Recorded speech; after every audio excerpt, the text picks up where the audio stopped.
Today I'm just gonna do a casual flex of my most expensive games. First off, on the Game Boy Advance, I got or Mario and Luigi's Superstar Saga. It's complete in box, got a protector on there. I've played through a bit of this game. It's been fun so far, but I'm excited to get through it more, that's for sure. Alright, moving on to the next on Game Boy Advance. Metroid Fusion. This game has been a blast, that's for sure. I've played through most of it at this point. It has some creepy sections in it. If you've played the game, you know the freaky other Samus lady. Maybe I haven't gotten that deep into it if I don't know who she is yet. Yeah, moving on. Got another Game Boy Advance. Kirby Nightmare in Dreamland. I got a decent deal on this one. I paid like about 100, I think, something around there.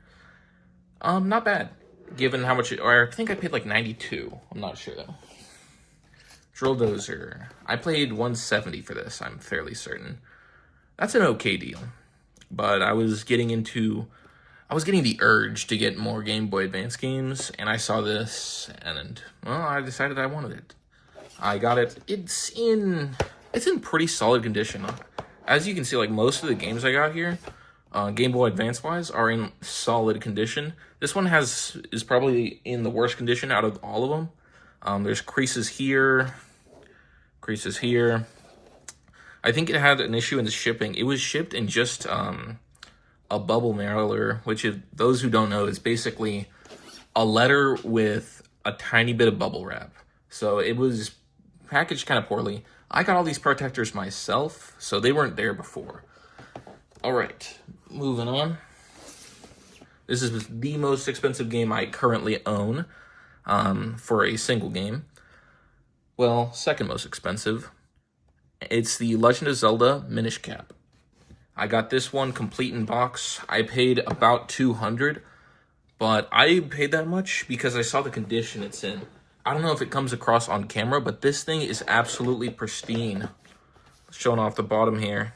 No creases whatsoever. The top, it's just absolutely flawless.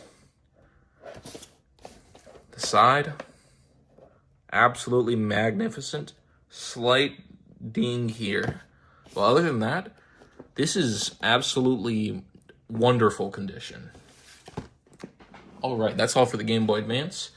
Then moving on to a Super Nintendo game. This one here isn't in the most expensive, but I thought I'd mix it up and throw some other stuff in here. Super Mario RPG Legend of the Seven Stars. This game is super fun. I got this one as a present, so I don't know how much it actually did cost, but it's in pretty good condition. Top label, good condition as well. Yeah, I was pretty happy about it. It has this divot here, but I think that's a Super Nintendo cartridge thing in general. All right, moving on. Kirby's Extra Epic Yarn. Now, when I got this game was not expensive. I got it brand new as a birthday present when I was 14, I think. I played through the whole thing, 100%ed it, sometime in high school, I think. It was pretty fun. It's pretty fun. Not the best Kirby game I've played before, but it's a pretty solid game overall. Good time. All right, moving on. Sword and Shield Double Pack.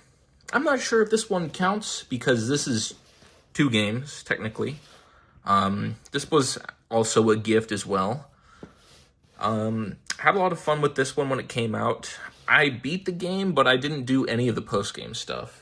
It just didn't stick with me the way some other Pokemon games have. It was fun overall, though. And, alright, moving on. On the GameCube, this is the second to last one here, I have Wario's World.